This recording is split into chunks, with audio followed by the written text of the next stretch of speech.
right. I was trying to figure out. I was trying to figure out how I want to start this. And so what really came to mind was that I want to know. So I see you on social media, other shows, and people talking about it, commenting, you doing the same. What did it feel like the first night they were talking about you? The first night they were talking about me. Who was talking about me? Social media. Your show hits. Oh. So you were Mm-hmm. experiencing other shows, watching other people talk about it, and you talking about it. Yeah. Now for the first time, after all of these years, after the webisode and the book and all these things, now they talking about you. We got a hashtag. It was surreal, and it was interesting because like the show came out 2 weeks earlier, just for like the pilot did, and I was nervous about that because I was like, I want the Shonda stuff, I want that, I want to have everybody watch it at the same time and experience it at the same time. But even that early release and seeing people watching it and talk about it, it was nerve wracking. I remember I was in New York at the time and I was just glued to social media. Like, what are people saying? What are people saying? They're like, oh, she don't like it. She don't get it. Just going through it. And then the night it premiered, that was just something else entirely. Like, see, I wouldn't watch the 2 week. You wouldn't have watched the 2 week? No, because it is weird. I get advanced copies. Yeah. I don't want to watch it. I want to watch it with I literally people. want to experience it. Yeah. In that moment. Yeah. With other folks. I love the community watching, and that's what I love about the week-to-week viewing, Right. like as opposed to the binge watching, because it takes away the communal experience. It takes away like people talking mess about it, people reacting live, and that was everything. And the finale, when that hit, that was like something I had not seen. So I'm gonna before. We'll get to that. Okay. But so for the first night. Yes. You're watching the reaction. You're seeing the whole deal, and the name of the show is Insecure. Yeah. And you're sitting here going, "Okay, she tripping," or "Dude, what's wrong with you?" Or we had screens. So the writers and I watched it together. We did like a friends and family viewing, and we were at a Microsoft lounge and it had screens. So we put up like the hashtag screen. We had the unofficial hashtag screen, and it was just screens in the room. So we were all like drinking and just watching the feed live, and of course the episode playing.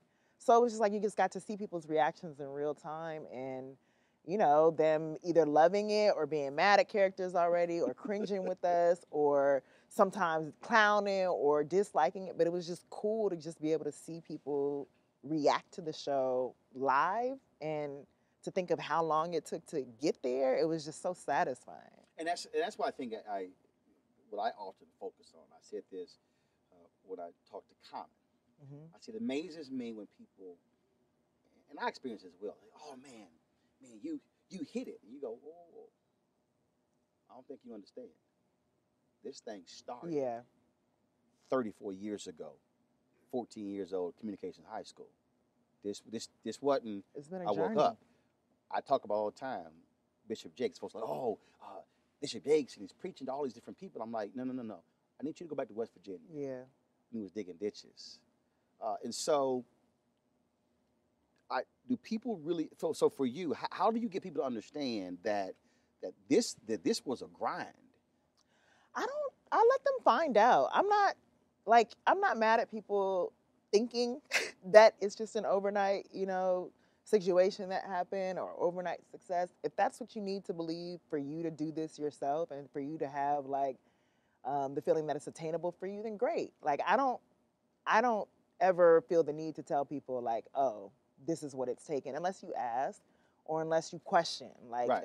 Unless you try to come for me and say, you just got here, baby, and that's when I'll, don't try me. But I really focus on it now, and I know that, I've been doing it for several years, but I have a long way to go. I have a lot to learn, and that's the most exciting part, like where else I can go from here. And now that it feels like, this project's underway and it's happening, I'm working with great people, I'm just like, what's the next step? What else can I do?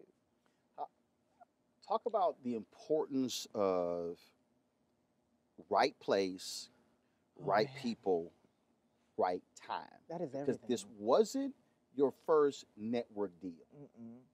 It wasn't my first network deal.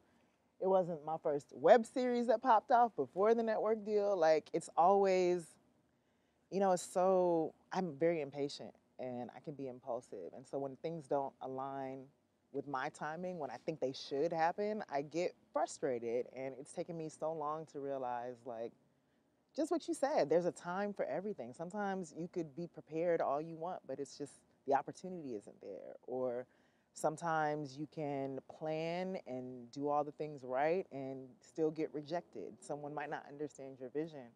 And so for me, in some cases, that's consisted of being like, oh, you telling me no? Okay, well, I'm about to find this yes. Oh, you close the door? Well, I'm about to find this open door or make this door. But sometimes you just have to accept that it's just not the right time. And for me, that just involves creating another project or trying to find a different direction. Because I don't like hearing that. I don't like hearing no. I remember when you had the ABC deal, and folks were hyped. I know, I was too. Then all of a sudden, it doesn't materialize. Mm-hmm. But then I also remember when Tyler Perry had an ABC deal, and when they said, "Can y'all hold off on all those Jesuses?" Ooh. And he said, Nah. "This ain't for me," and bounced. And folks, yo, do what you're doing. But he understood, no. If you're gonna limit me, I know me. Right. Talk about that, because it's one thing to get the deal, but still not materialize into the project. Yeah, I wasn't ready. And it's the hindsight of 2020, I thought I was ready because I'd been working so hard and I was like, this is my shot. And I had, a great group. I was working with Shaunaland and they were the most patient people ever and in terms of helping me to transition from the web to television because I had never written a television script before. But I think because it was my one shot, I was so eager to please that I lost my voice in the process. And I was just like, yeah, I'll make it work. Like network notes, yeah, I'll make it. And I didn't know what I was trying to say. So you lost you. I lost me because I thought this was my only shot and I needed to please. And I forgot like why I had been chosen to do this in the first place, that they wanted my voice. And so as opposed to saying and then being firm in my vision and knowing what I wanted to say in the first place, I think I was just easily malleable and it showed. What I turned in at the end just wasn't really me. And I was so devastated when they passed on it because I felt like I blew my chance. But timing, when that door closed, HBO door opened, they were like, what do you have? And I vowed like, oh, I can't let this happen again. I gotta I gotta know what I want to say. I have to have my voice and make sure that voice is strong. And what often happens sometimes is people will say, no, you're too pushy, you're too arrogant. That. But the reality is, if you look at successful shows and writers that are built on or built around that unique person, that is what's interesting. It's right. that you are unique, and so therefore, if you don't stay close to that and hold on to it and nurture it, yeah, it could lose you, and then that's the essence of the work. And I think you get tempted because I was working with so many great people, just to defer to them. Like they know best, they have the experience. And that's true, but you kind of have to count on yourself and realize what brought you here in the first place. And for this show, for Insecure, I'm surrounded by great writers, but it's about finding the balance of like, this is what I want to say. And I hear what you're saying. It's great. How do we put it into this? How do we filter it through this specific lens? And that in and of itself is kind of an art. It's an art of balance, and it's an art of listening and knowing yourself too. I was at home one day, and I was searching a bunch of different video apps, and I came across this AOL video.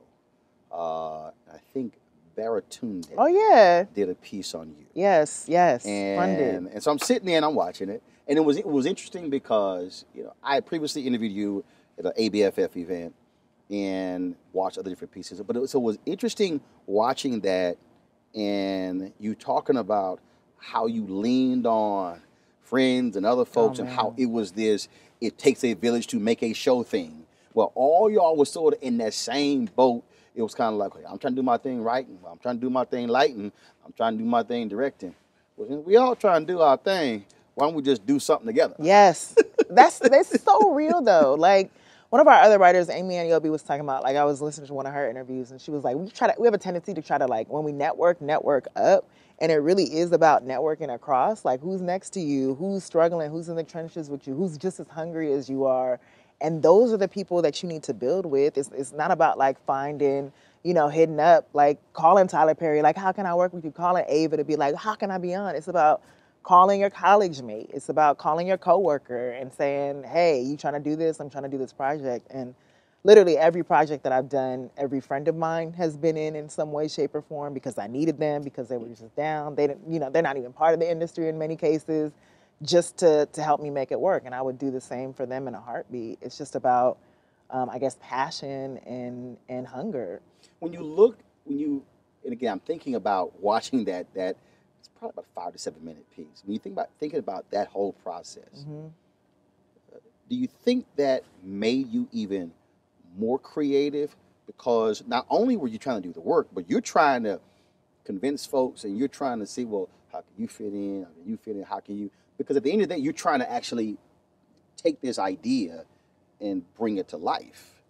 I think about that frequently. I was just thinking about that this morning, actually. Just in creating the first episode of ABG, of Awkward Black Girl, like I had to pull so many resources together, and I had to hit up, a couple of random people just to try to put this story together. And then even in the brokenness of not having an editor and editing it myself, trying to tell the story because I couldn't afford to get this shot that I wanted or go to this location that I wanted, and piecing that together, there's so much creativity in brokenness. Like brokenness will have you making it work. And there's an essence there that I'm wondering if I missed. It's like growing up and there's a bunch of people in the house and there's one chicken. Yes. And it's like, so you're going to make a chicken skin sandwich. It's like you're going to make a tortilla soup of chicken. Like you got to make it work. You got to figure out, okay, I got to eat.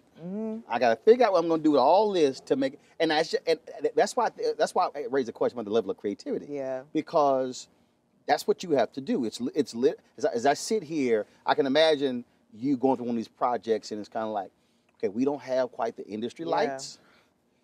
So let's see what brings us close. I'm going to put this lamp in your face, this kitchen lamp, and we're going to make it work. But there's something like magical about that, there's an essence there that I don't want to lose. But, that happens naturally. Then it's just about finding what else in your environment. I mean, it's twofold. I think about finding what else in your environment that still reflects your essence, and then continuing to maintain, people around you who are still grounded and who are still in touch. And just that you gotta hold on to that broken energy, because I love making relatable stuff, and so much of that stuff is it makes you relatable. It makes you people feel like they're connected to the story. Well, let's go back to Awkward Black Girl, because it's one of those concepts where if someone hears it, they go, oh, I'm sorry, what do you mean? And I understand that, no, these folks exist. And so was that one of the things that also was surprising when you were saying, okay, this is who I am? Oh, there's a whole bunch of y'all out here. Yes. And that was rewarding, because when I was like, I can't be the only one that thinks like this, that feels like this. And then to put it out and get like the first episode, the first day, people sending me letters like, girl, that's what I am. And I didn't know. And I think about it because someone told me when normally I don't tell people about the projects that I want to do, because I don't want to, some people have a tendency to be like, you should do this, or discourage you from doing it. Right. And I would get in my own head. And I remember telling someone I was thinking about doing a project called Awkward Black Girl. And he was like, why you got to put the black in it? You should just call it Awkward Girl. And I was like, but that's like the black part is what makes it special. Like, we don't get to be those characters. And I'm so glad that I did, because that is in and of itself an identity that we're not allowed to have, or we weren't previously allowed to have. People didn't know about us. So we came out the woodwork. We came out the closet. Was this what you always wanted to do, or did you kind of fall into this thing and just, okay, I can do this? That, I wanted to be a writer. I knew that. I wanted to direct. I want to be a writer. You wanted to be a television writer? Yeah. Or do you want to be a book writer, a novelist? Or television writer, film. I wanted to be a screenwriter. So when did you know you wanted to do that? What age? When I moved to LA at 11. When I moved back to LA, I went to a Moesha live taping, and they gave me the script. And prior to that, I've been writing like short stories, little plays, and things like that. But being on the set, So you go to the show. Seeing how that worked, I won like a script, Right. The teleplay of it, and I remember just like, oh my God, I got the formula in my hands. Like I could write television shows just by using this as a template, and wrote an original teleplay and then a spec screen, a teleplay for Cosby, like the new How old? the new version. I was 11, and my grandma helped me copyright it, by sending it to yourself in the mail and let me use her computer. Which don't work. It does not But work. that whole idea of no, here is the really cheap way to do a copyright. Does not. Yeah. But I had so many, and wasn't nobody trying to steal my idea or script. But like I remember her helping me to find the addresses. I sent it to CBS. I sent it to NBC. And I wanted to, it was unsolicited. And they were kind enough to write me back and be like, girl, no, we don't, calm down. We don't take unsolicited scripts. And so then I fell back on it and just continued school, still kept doing plays. And then when I was 16, I saw Love and Basketball. And I was like, oh my God, I want to go back into, like, I want to write films. Mm-hmm. And Gina Prince Bythewood is a huge inspiration for me. Mm-hmm. And that's when I felt like, I ended up writing a script, my first film script after watching that movie and hitting her up. And she wrote me back, and encouraged me in a letter that I've still kept to this day. The reason I asked that, because we talk to athletes, mm-hmm. and I played Pop Warner and did this. We might talk to somebody who was a singer or whatever, but we rarely, as far as I'm concerned, hear from folks who are behind the scene, that moment of inspiration at that particular age. When I had a conversation with someone and they said, but, oh man, so what, in college? I was like, no, I decided my high school. Mm-hmm. And they like, okay, when you were 14? And I go, yeah. It was like at 14. And I need people to understand that you don't have to be that athlete or that person on the stage to have that moment of inspiration at an early age and then stick with it. Mm-hmm. I mean, I've changed so many times. Like 5th grade, they put me in a play, Midsummer Night's Dream, and I played a boy, Demetrius. And I was like, oh, this acting thing is dope. But then, I acted all throughout high school, and wrote my first play when I was in church, in 7th grade. And it's shifted. I was like, oh, I want to be an actress. Oh, I want to be a writer. Oh, okay, hold on. I got to stop you there. Yeah. When you say you wrote it in church, was the preacher that bad that the sermons were not interesting? So you literally wrote it in the pew? No, we had. Don't front now. No, my mom would have. Like, I was in church. No, I wasn't feeling the sermon, so I was like, let me just start working. My mom would have done one of those pinch if you don't pay attention. So no, it was. She thought you were doing sermon notes, and you were really writing. You were really writing. I should have done that. All that wasted time not listening. My baby taking copious sermon notes. Yeah, this is a play. She wishes. But no, I put on a play called The Ode and the Rested. And Ode and the Rested. Yes, it was about art. We went to a church that was, bless his heart, it was very popular amongst the elderly. And seasoned saints. Yes. See? Very, very seasoned. They watch TV. I want them to be reflected. Seasoned saints. Seasoned saints. Yes. So that was like my, our pastor was super encouraging at the time and was like, you should do this. And I was like, really? But then all that to say that, like, I wanted to do plays. I wanted to do films. I wanted to do television. I didn't have a focus. I just knew that I wanted to be in it, and it shifted until I fell into, after being, rejected in film and rejected in television, like, oh, I can do this web stuff and have a direct audience, and no one's telling me no.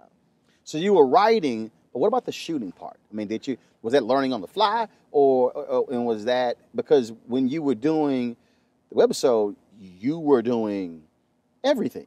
Yeah. So because I had, I watched a lot of television, I watched a lot of film, I, taught myself the basics, and then to hone the skills, took some time off of college to take classes at New York Film Academy just to learn the basics. I knew that that's not something I wanted to do in the long run, but to be able to create, I hate relying on people. I hate feeling like I'm burdening people by asking them for help. So I just wanted to learn as many skills as I could to be able to do the bulk of it by myself.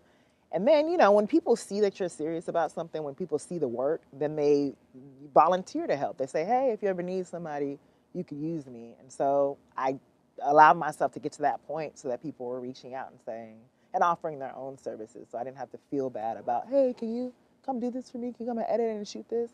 But friends, for example, like the first episode of Awkward Black Girl, I asked my best friend to shoot it. I was like, Devin, girl, can you come shoot this? And she was like, I don't have experience, right? And I was like, just point and click. We got this.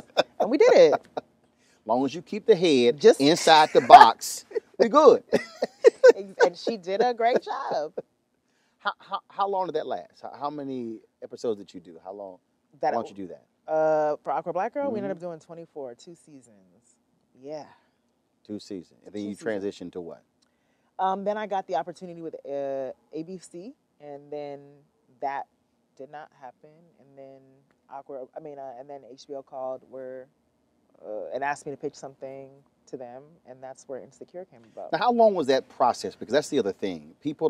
Folks just say, oh, show popped up. No, it's a whole process that leads up to literally you seeing the debut show. Heck yeah, the pitch, the writing of it, which also took it took 2.5, 3 years. I ended up being paired with Larry Wilmore, brought him on after I pitched the show, and he helped me, and just even that process. Then they had to say, there was draft after draft after draft. Then after you submit that script, they have to say, yes, we'll take it to pilot, we'll shoot your pilot. And even that pilot, once you're shooting it, once you're feeling yourself, you're still in their hands, at their mercy to say, no, we didn't really like this pilot, it didn't work out. So as you're going through this, are you thinking about that ABC experience? Or you're saying, it's out of my mind, I gotta only focus on this? Because that's a long period of time that you're investing in a lot of time that might get another no. That's why I didn't want to put all my eggs in that basket. I was doing a lot of other projects at the same time. I started an initiative called Color Creative to help up and coming writers, because I didn't want them to go through the same thing that I was going through in terms of allowing them to have their own project to show. Because there were so many times that I was just like, man, if they would just let me make it right now, they would see that, I got this. Mm-hmm. People will watch this. And in reading, I was meeting a lot of other writers and reading their scripts and wanted them to be able to have that as a calling card, in the same way that I had Awkward Black Girl as a calling card, and other projects. So during Insecure, I was definitely focused on, I'm going to make this the best that I can. I'm not going to let this be watered down in the way that I allowed, previous projects to be watered down. But I was also if this don't work, I know I got A, B, C, D, and you just always have to have a backup. What's the status of that project? Because I think I interviewed you about that. Yeah. And so is that still ongoing? Yeah, we're still working with, so Color Creative has worked with a bunch of different production companies and helped different writers. We've helped them get representation. We've helped them get staffed in writers' rooms, and we're still helping. We just launched a contest a couple of weeks ago to help writers make a young adult pilot. So we're still working and providing underrepresented writers opportunities. There are a lot of people who are creators and writers, and they're just behind the camera. Why did you want to do both? I didn't. It all happened kind of by accident. It's the best thing that happened to me. So which one would you have preferred? So we say it did. You would rather be behind the scenes. I love being behind the scenes. I fell in love in college. I was acting, like I said, in high school and stuff. And in college, there weren't many roles, and so especially for people of color.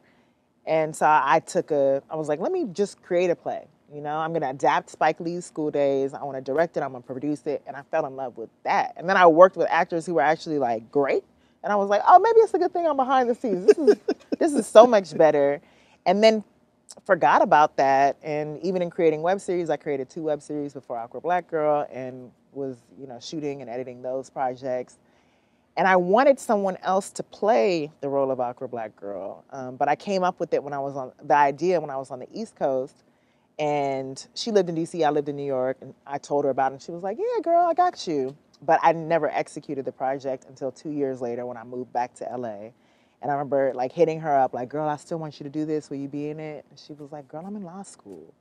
And so I felt like I was running out of time. And I Mm-hmm. was like, you know what? I know who this character is. I can do it. I'm going to put myself in it because I'm running out of time. Somebody else is going to take this idea if I don't just do it. And I put myself in it. And, you know, it took off in a way that I didn't expect. And I was really nervous about putting having done the 2 other web series. One featured my younger brother. I saw the comments that they got. People are mean. So I was Yeah. like, but I didn't care. I was like, that's y'all. Like, nobody sees me. And so putting myself out there was just like, I was a wreck of just thinking about what people would say, but I had to get past that.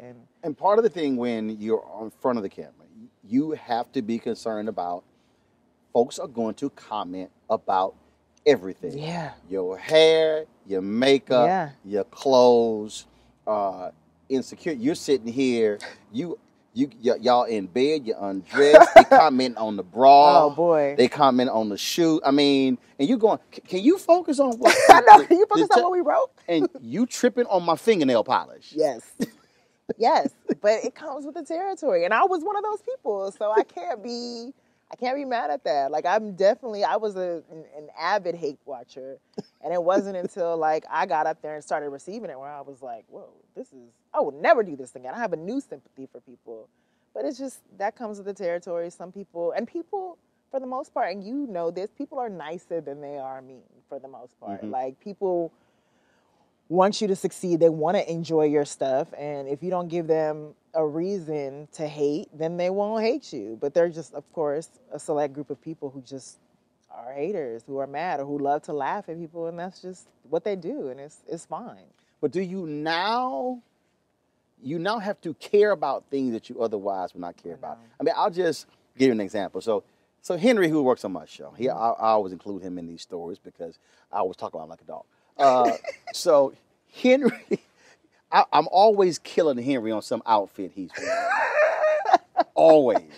Always. I'm talking about jacket, whatever. He has his Mr. Rogers sweaters and stuff like that. I'm always killing him. So it got to the point where he gets dressed in the morning. He's kind of like, he gonna talk about this jacket. Yep. So he'll go, then he's like, am I actually changing jackets because is in my head? It's real. It's real. Part of me has done that to a degree. But the other part of me is like, I'm still me at the end of the day. I'm not living for these people. I'm going to wear my jeans and chucks. Like, I'm not trying to impress anybody. So I think it's a balance. Bless Henry's heart. I feel him. I get it. There are certain things that I will never do again because I've been dragged and roasted. But when he wore the white jacket, the whole staff said, when Roland walk in here and see you in that white jacket, we just going to pray. You're still laughing about it now. You have no heart. No, you understand. You understand. I tell him, you got to go with the bit. Henry, I feel you. But it's real. Like, it comes with the territory, honestly. But you just got to be confident in what you do. You got to rock it. I asked you this off air, so I asked you on. So I walk in, I said, no, actually, I saw something. I'm like, he should drop some weight. I said, wait till I talk to her. So when we sat down, I said, what's your diet? You like, sex scene on TV? Yep. You know, we spent a lot of time in the writer's room. And the bedroom. Well, initially, the writer's room first. So it was just a disconnect. I disconnected from the fact that I was going to be playing this person on screen. And so we wrote all the scenes. I was like, yeah, this going to happen and this going to happen. And yeah, we're going to do this. We're going to do this. And then it got to the first day of shooting, and I was like, oh, wait, I'm doing this. And we wrote this scene, and we were that's me. This body about to be on screen? What? No. And so I had to, like, I was like, I'm not going out like that. I'm not. And it's a different story when it's, like, you out there. And people, like, I'm already sensitive about my body in the first place. So to imagine, you know, millions of people seeing it, I was like, I just want to tighten up for me. And it had nothing to do with, like, I've always, you know, I'm like Luther Vandross with my weight. You know, I go up and down, but to know that there are going to be eyes on you does a certain thing. And okay, so now the problem with that is people really like Big Luther. And they didn't like Lil Luther. I liked both. They thought Big Luther sang better than Lil Luther. So what if people say, We like Big Issa. This is me though. This is you can like Big Issa. I like Big Issa. I like Little Issa. And I still feel like I just want to be healthy at the end of the day. I want to look at myself and not be like looking like this on TV. And on the off season, I'll continue to eat everything. Here's what I think is so. What is the deal with this show, where folks really get personal? I mean, I'm sitting, I'm watching the show, and I'm looking at the comments, and folk were getting a little aggressive. They were getting real personal. I'm talking like it was my life. It was no. They were picking sides. No, I'm with the chick at the bank. Yeah. I'm with. I mean, I'm going. Y'all, it's fictional. Yeah, I know. Black folks were getting a little extra.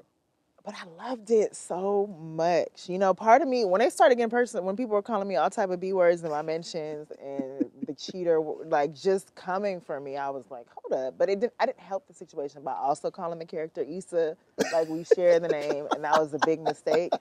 But I just... Thinking back, you were like, I should have called it Kim. Yeah. I should have. I think about that frequently, but it is what it is, and I'm like, it's about a character's growth at the end of the day. Like the character's name is it ain't a biopic. It's not. But have you gotten folks though who think that this is actually your life story, 100%. And they roll up on you? Mad. I mean, someone was like trying to get my attention and was like, broken pussy. And I was like, first of all, that's not even, my character wasn't even the one that like went through that. So what are you doing? But I mean, that's just the nature of it. Some people look at TV and think it's a documentary. And y'all were in public. Yes, we were in public. And you probably and I turned around. You probably like, idiot. we know we in public. Yeah, you just don't shout that in public. Yeah, but I mean, it's a compliment at the end of the day. I'm like, you're watching, you're invested, you're into it, and you're relating to the character.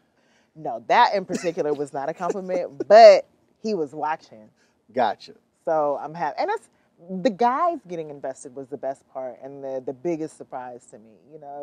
Like it's a show about Black women, in my opinion, for Black women, though it's a very specific story. I didn't make it about every Black woman. But to see guys like really invested in it and identifying with the character of Lawrence or just really getting in their feelings, like that was rewarding. I know. I'm sitting here and like I said, folks were getting a wee bit aggressive. Yeah. And you had bras who were pitted against sisters and who were like, look, the brother trying to have his dreams and you killing it. Yes. Then you gonna cheat. And I'm going, yo, I mean, I got 2 or 3 tweets. But then when you started seeing, after the show, extent of roots, that, like, dude, you're writing a Roots Alex Haley book. Seriously, we were excited. And then we get to the finale. Yeah. And I knew something was up when the finale hit. And 4 days later, I went on my timeline and, I just scroll Twitter in the morning for news and obviously, follow people, a lot of people I don't know, but who I love whose opinions I love to read. Mm-hmm. And so to go on and in my regular feed, just see my name, the character, Lawrence's name, like just people talking about that, just independent, just by itself. I was just floored. I was like, I'm not even searching for this and it's just on my mind. I was cracking up. I mean, literally I said, y'all, that dropped Sunday. Bless them. We're about to hit Friday. And they were just straight, I mean, they were battling. And we didn't expect that at all. We didn't set out to make like an explosive finale. We set out to just, tell a true story. And when it comes to women being, cheating at the end of it, being dissatisfied. I'm trying not to give a spoiler, but like when that happens, there's just such a double standard. If they have not seen the show by now, That's their I problem. gave it spoiler alert. Right. No, this ain't a spoiler alert. I mean, I just don't want It's a late as hell alert. Some people might not have seen it. Okay, you know what? They're late as hell. Okay. No, there's a window. Can you at least say spoiler alert? We about to give.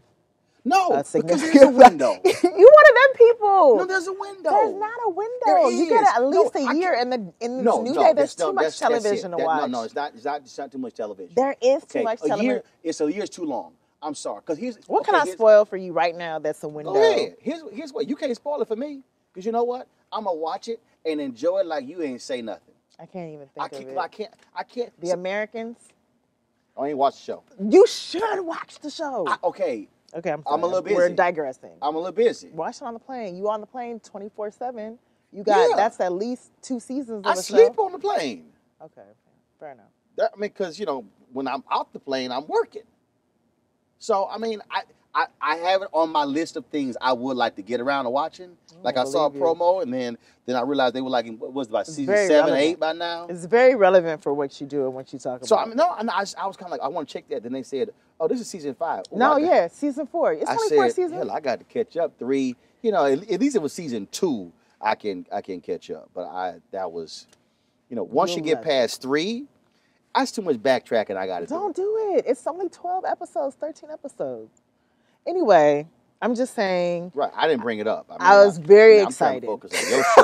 I ain't bring I get up real other passionate shows. about other television shows. They inspire me.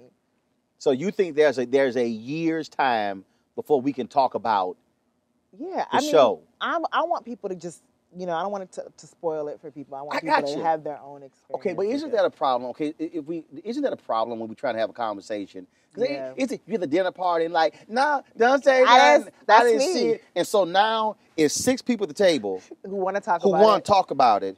But it's that one person over here who has yet to see it. See, you know what I'm gonna tell you? You can go to the bathroom. You gonna uninvite me to your party? No, I'm just gonna say you can go to the bathroom. You can go and sit there. Why do you? Because we're trying to talk about the show. Well, this culture today, we're not all watching the same things. There's so many television shows out there. It's like a book. Like, they're all books at this point. It's like having several great novels. You can't expect everybody to be reading the same great novel. And select people on the same novel. Like, y'all got a book club. But it's just, that's the nature of television today, that there's just so much great content. Bathroom. We're trying to see. I'm never going to your party. When there are 8, first of all, my party is ridiculous. Trust me. You're going to be cussing me out if you don't get invited. Like, I didn't get, I saw the pictures. I didn't. I saw you live streaming. Actually, have you ever done, don't do that. Don't have a party and live stream it. Because the folks who didn't get invited got really, because I threw a TV One, News One Night anniversary party, which is also a birthday party, for tax reasons. On television. They're Uncle Sam. No, but it was actually an anniversary party. And people like, yo, y'all are really getting in. I didn't get invited. And I'm not shy. Yeah, I know. Wow. What?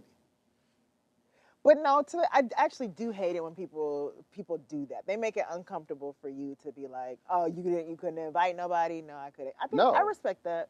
Because people put themselves in that situation. Right. Like I had this one woman who was like, oh, I heard when you got married, you walked down the aisle with your parents. Yeah, I would have done that. But you didn't get invited. Matter of fact, you don't have a man. So you wouldn't even have the opportunity to have that because you don't even have a man.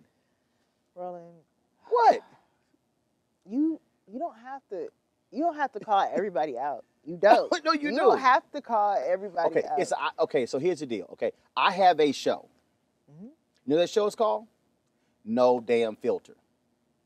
It's very evident to me. You're living up to it. That's it. You don't care about hurting people's feelings? No, because I'm sorry. Don't ask a question. Don't ask a question. They just want to be included in your orbit. No, just like if somebody say, "How does it look?" Horrible. You don't like little white lies making people feel better. No. Boosting people. What if she's having a bad day? Don't ask. Clearly, did Henry ask you? Did Henry say, "Hey, how does this look?" No, you just gave me your opinion. Yeah, I did. Absolutely. See? Absolutely. No, I'm a firm believer in that. Don't ask. Well, I will never. I would never ask. Yeah, I will. Hint taken. If I want to feel good about my day, I will not ask you a damn thing. No, but you look great, I'll be like, yo, that look good. That Okay. looks good. But if it don't, You don't have to say anything. That's silence is golden. no. A question requires an answer. No, it doesn't. Don't ask a question. You don't have to answer it. Oh yes, You I use, do. no. What is that? If you don't have something nice to say, don't say it at all. That's BS. I believe you should always be honest with people. No, you can be honest. If people know where you stand, and you know what? Then I can ask you questions. That's it. I've learned that most people appreciate a great answer. Yeah, I They mean, do. they appreciate a great answer, not a mean answer. But it's not mean. Not an if it's- answer. It's not mean if it's truthful. How does this look? Horrible. That would mess up my entire day. No, it wouldn't. I would go home. No, you wouldn't. Yes, I You would be go like, home. you know what? I appreciate that. No, there's because- no world where I'd be like, Here's why. Because you would say, you know what? You cared that much about me that you didn't give me a little white lie, that you told me the truth. So you did not allow me to walk out the house looking like boo-boo the fool. but I'm already out the house. No. I'm already out the house looking horrible. Right. Apparently. And see, here's the problem. If you walk out looking crazy, you know what I say? She don't have friends. That's because you have those. So now everybody else knows. Do you have those phrases? That I have friends and I look horrible. Do you have those phrases that when you're in mixed company, you actually can't say what you really want to say, and so you can't say, "Ooh, ugly," what she got on. You go, "She don't have friends." It's just like when you see somebody It's euphemistic. from 100 feet away, banging, then they get closer, A Monet. and you go, 100-footer. I've never heard that one before, and I'm so glad I haven't. That's the rudest. No, it's not. It's Who do you say 100-footer to? if you talk, you're afraid of. Your Okay, shady- okay, the I'm sh- so, the okay. So shady you friend trying next to to you. tell me you've been with your girls. You saw a dude from 100 feet away, girl. My friends don't objectify men. We don't do that. Right. Only We talk about men's intellect. really. Gotcha. Only the fictional Issa talks about men in that way. Yeah, I'm gonna stick by that story. So what we look forward to season 2. Oh, so much. We're writing it now. Very excited about it. We're just gonna pick up where the story left off. You know, to be honest, we're just gonna continue to tell real stories. And when you think about if you were in the situation that Issa was in, or Lawrence was in, or Molly is in, think about what you would do, and it'll probably happen to a certain degree. But we just want to tell realistic stories about young Black people, and you'll continue to see that in the seasons beyond. And you're going to see a finite story. I want that to be clear. I don't want this show to be like, 100 episodes in a movie. We're telling a very specific story of growth, and you're going to see that reflected through these characters. How important also is it to be able to show the complexities of Black love? We don't get to see it. And, for me, it's like, it's something to aspire to. The relationships are certainly dysfunctional, but there are relationships. And again, they're real relationships. And I think that's why people related so hard. I had friends of mine who were in relationships and watched the show and got triggered. And to me, that's to see themselves reflected on screen and to be able to say, oh, these people are going through what I've been through. It kind of normalizes our experiences and the Black experience in general. And I think that's what we've also set out to do, to show our experiences are just as beautiful and just as nuanced as other people's. What else you want to do?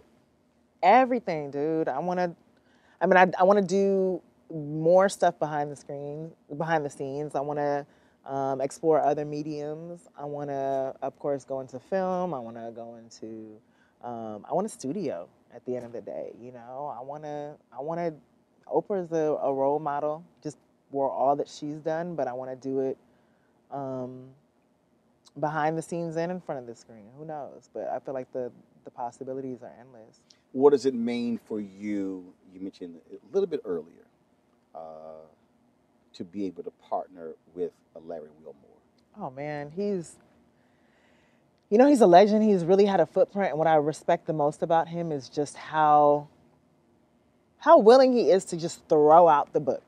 you know, throw out what he knows. Just having all the experience that he has had, you know, coming up through classic television, and then even working on this show and the shows that he's like even Blackish and what he's been working on. He relies on what he knows, but he's also like, okay, if I don't know anything about this, let's make the rules. Let's make new rules, and it allows him to continue to be innovative and fresh. And for me, sometimes I hold on to stuff. I'm like, but it's working, and what this is a specific thing, and to be able to just like rip it up and start over is just kind of refreshing and takes courage to do.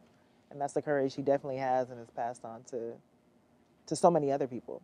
As an 11-year-old black girl out there who's a bit awkward, A bit. who is growing up in a much different social media age than you did, Ooh.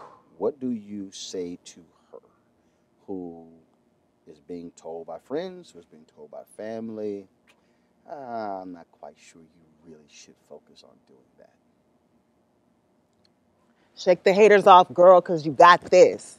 I'm so glad I didn't have social media, the same social media that we have now, because I was already like cyber hoeing at a young age. What can you define? I was catfishing people when I was young. At 11, you know, I was catfishing in the 90s. Catfishing just happened now. So I can only imagine I would have been caught out there in these You streets. were catfishing people at 11. Yeah. I was an awkward black girl. Okay. All right.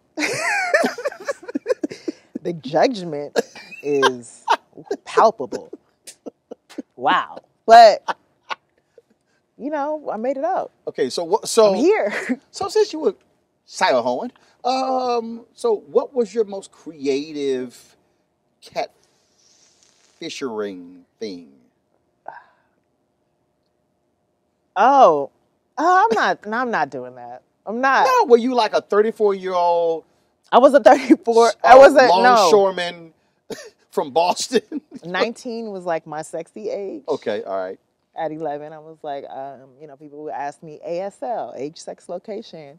And I'd be like 19, female, Cali. And I'm embarrassed now because, and this is no reflection, but I was a 19-year-old white woman with blonde hair and blue eyes. Ugh, I want to throw up. But that's the kind of, that's not seeing reflections of myself on television. Because I was going to 90210 and looking at what Kelly or Brenda, whatever the name was, looked like. You know what I'm saying? So, I'm so embarrassed. I am. But I'm me now. I don't pretend anymore. And I do not want that life. See, there's somebody right now who's going, oh my God, I really like that 19-year-old white girl. Sending fake pictures too. You said fake pictures? I pretended to be so many different people, and when you could find like pictures online, Right. even though they would take like hours to load. I remember I sent this one guy my picture because I really had a crush on him. He was like black and Italian. He was like super fine. He sent me a picture, and I was like, oh, I gotta send him a picture. So I sent him a picture, and he fell in love, and he was like, send me another picture. And I was like, I gotta find another picture that looks just like this. And that original picture was black and white, so I just Googled another black and white picture and sent it to him. And he was like, this isn't you, is it? And I was like, what are you talking about? Yes, it is. And he was like, these are two different people. The only thing it has in common is that it's black and white. And so he never talked to me again. That was the end of that? That was the end of that. I can understand. I use my real pictures now. So you still can't. You know that was the opposite. So you're still catfishing. Okay now. Okay now. No, I don't need to catfish anymore. Gosh. I'm sorry, it was sitting right there. It was sitting right there. No fishing for me. Okay. Not judging. No, you judged already. It's No, I didn't. out there. Yeah. No, I didn't. That was judgment. That wasn't judgment. That was an avenue that we need to explore to go down that particular Cut street all this out. and to Cut be it able to. out. I mean, that was a worthy path to roll down. My parents know already. That's fine. What there was a big reveal?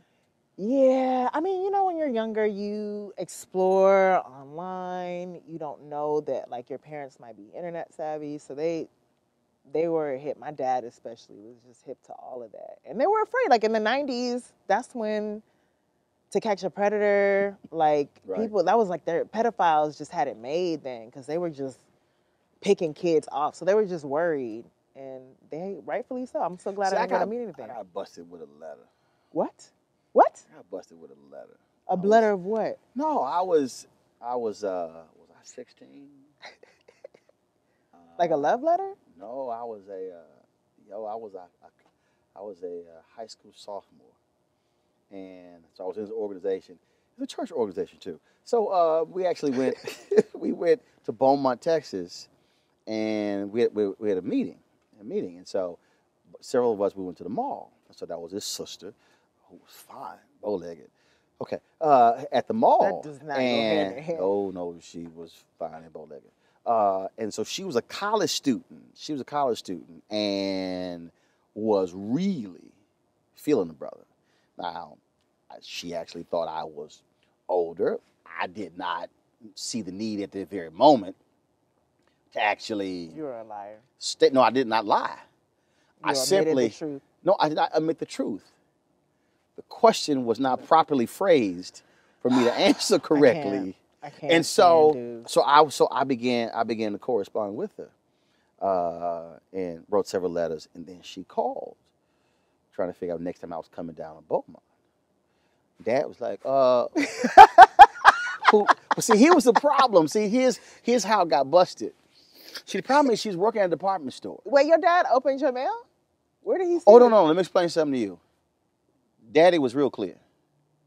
That's my mailbox. That's my house, my room, my phone. His philosophy was, when you pay all your bills, then you are grown. What mailbox bill you gonna pay? Oh, no, he did. I mean, he's like, yeah, no. You don't see how ignorant my dad was? You ever That's had when embarrassing. okay, that point that I would die. you probably, because see, I'm 48. You're a little younger than me. So you probably had your own phone. No. Oh yeah, later. Mhm. Later. No, I'm talking about when there was one phone. Mhm. And you were on the phone, and Daddy needed to use the phone, and Daddy would pick the phone up and say, "I need to use the phone." Yep. No, I don't think you understand. I do understand. No. My dad would pick the phone up and say, "I need to use the phone," and wait. Get off the He phone. wouldn't hang the phone up to allow you 60 seconds or 2 minutes. No, he would say, "I need to use the phone," and would wait for you to say, "I gotta go." Bye. Click. Then he was a little different. And so what happened was she was working at a department store, and you know how they out there, doing credit card applications and whatever. And that's how we roll up on her. So to continue the conversation, I need to fill out the application for a credit card. Oh, no. And then when I got denied the credit card, it was. Did you fake the birthday? It didn't matter because it was like, okay, the address, whatever. I'm not sitting here. I put the address down, and then he goes, "Who the hell filled the credit card out?" And then I go, "Wasn't me."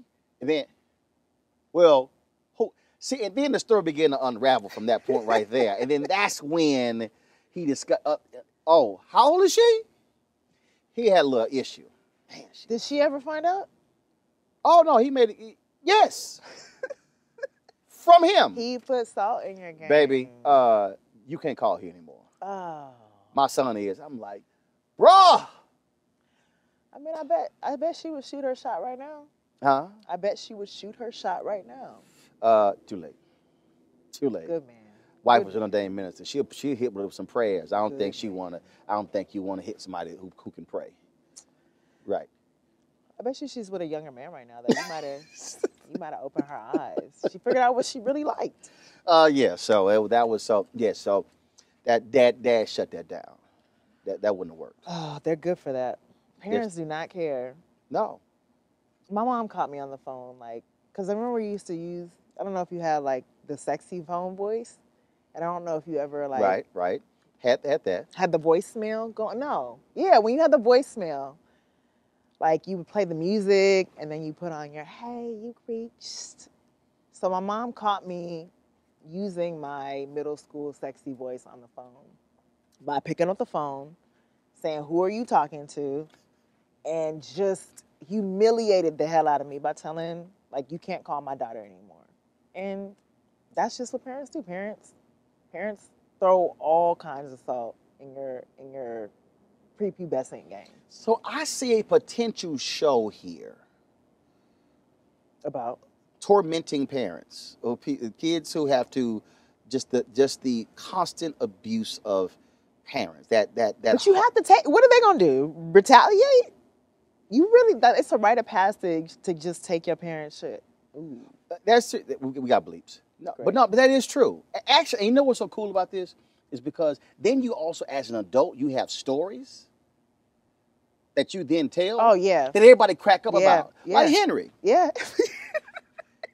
Henry was supposed to cut the grass. He fell asleep. Ain't like he fell asleep. He was out all night. He fell asleep. In the morning, he heard it. Lawnmower. But then he tried to rush outside. And his daddy was hot. So his daddy threw him through a window. His dad threw him through a window. Glass and everything. His mom was screaming, Penny's gonna kill Henry. Penny's gonna kill Henry. See, threw him through a window? through the window. See, that's what I'm saying. See, you cry like me. That's my point. Think about it. If we did not have these stories, you would not be crying and laughing right now. Oh, bless Henry. Henry has been through it. You heard that story and you still clown him.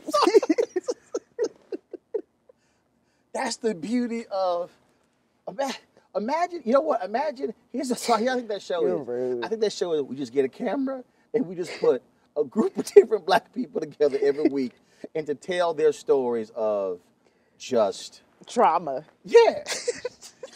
He lived to tell that story. Yo, Google hashtag team whip that ass. What is it? Me and Toure got into an argument one day about spanking children. Oh. And I said, you team Toure, hashtag team whip that ass. Oh my God, the number of black people who told stories of literal abuse. But I'm sorry, they were hilarious. They were the most unbelievably hilarious. That's wild why stories. that's why we're so resilient.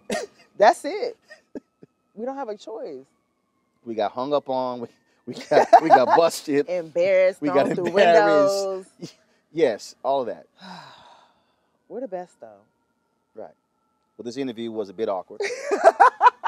So this was awkward black girl and awkward ascot wearing black guy. You're welcome. And with the matching socks. oh yes, no, we got the coordinates. There it is. I did that for you. With the pocket square too, because I had to coordinate with the aqua pool. Oh snap!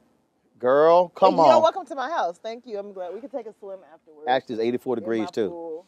Yeah, it's Okay, really I don't know why I would know the degrees to your pool. Because you wanted it. We just got out the pool. You dried off. Yes. We did laps. Yes. But I'll give you a tour after this. Gotcha. This interview is over. It is concluded. Thank you very much for watching. It's Ray. We certainly appreciate it. Thank you. He's got it. Whatever the biz, he's on it. Whatever it is, he's got the